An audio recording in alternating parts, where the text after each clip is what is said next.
काल दिनांक 15 डिसेंबर 2025 रोजी माननीय राज्य निवडणूक आयोग यांनी महाराष्ट्रातील महानगरपालिकांच्या निवडणूक कार्यक्रम जाहीर केलेला आहे आणि आचारसंहिता लागू केलेली आहे.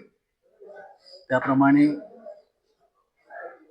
माननीय राज्य निवडणूक आयोगाने जे शेड्यूल इलेक्शनसाठी दिलेलं आहे त्याप्रमाणे नामनिर्देशन पत्र स्वीकारणे असू द्या, आरोंची नेमणूक करणे असू द्या, कर्मचाऱ्यांची नेमणूक करणे असू द्या, ह्या सर्व बाबींची पूर्तता केली जात आहे.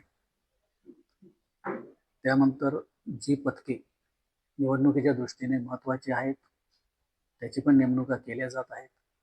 मतदान केंद्र निश्चित करणे, मतमोजणी केंद्र निश्चित करणे, स्ट्रॉंग रूम तयार करणे, या सर्व प्रक्रिया वेळेत पूर्ण केल्या जात आहेत.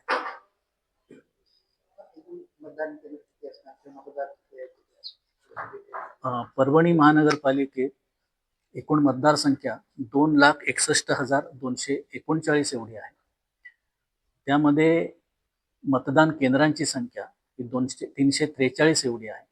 त्या 4 सदस्यीय प्रभागात असलेली मतदान केंद्रे 311 आणि 5 सदस्यीय प्रभागात असलेली मतदान केंद्रे 32 आहे. आपल्याला एकूण 380 मशीन्स, EVM मशीन्स लागणार आहेत आणि बॅलेट युनिट त्यासाठी 1140 आणि मेमरी चिप आपण ज्याला म्हणतो ते 380 लागणार आहे. एकूण मनुष्यबळ जे आहे त्यामध्ये निवडणूक निर्णय अधिकारी हे 5 आहेत, सहाय्यक निवडणूक अधिकारी 15 आहेत, झोनल अधिकारी 40 आहेत, मास्टर ट्रेनर 45 आहेत आणि 380 मतदान केंद्रावर प्रत्येकी मतदान अधिकारी क्रमांक 1, मतदान अधिकारी क्रमांक 2 आणि मतदान अधिकारी क्रमांक 3 हे प्रत्येकी 380 असे लागणार आहेत. आदर्श आचारसंहिता पथक हे 120 लोकांचे एकूण 12 पथके असतील आणि निवडणूक खर्च कक्ष म्हणजे निवडणूक उमेदवारांचा जो खर्चाचा तपशील घ्यायचा असतो त्यासाठी आपण 20 पथके तयार केलेली आहेत. असा एकूण 1950 कर्मचाऱ्यांची आवश्यकता आहे आणि त्या दृष्टीनं विविध विभागातील कर्मचारी मनुष्यबळ घेण्याच्या दृष्टीने कार्यवाही सुरू आहे.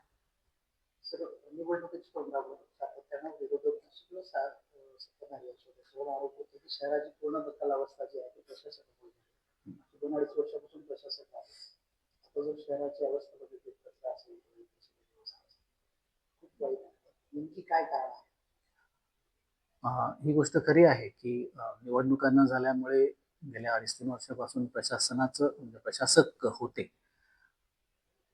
काही तांत्रिक कारणामुळे कचऱ्याची समस्या निर्माण झाली आहे, पण त्याच्यावर उपाययोजना करण्याचं प्रशासन पूर्णपणे प्रयत्न करत आहे. पुढच्या 3 ते 4 दिवसांमध्ये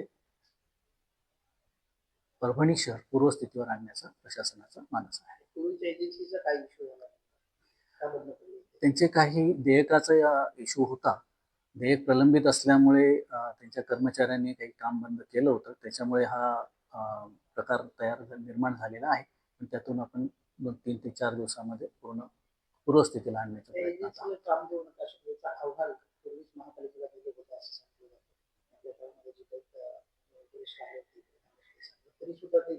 दरम्यानच्या काळात एक निविदा प्रक्रिया झाली होती.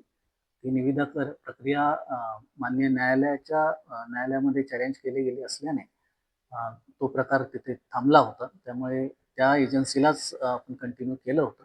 पण आता तो विषय तयार झालेला आहे आणि कालच निविदा प्रक्रिया नव्याने आपण सुरुवात केली.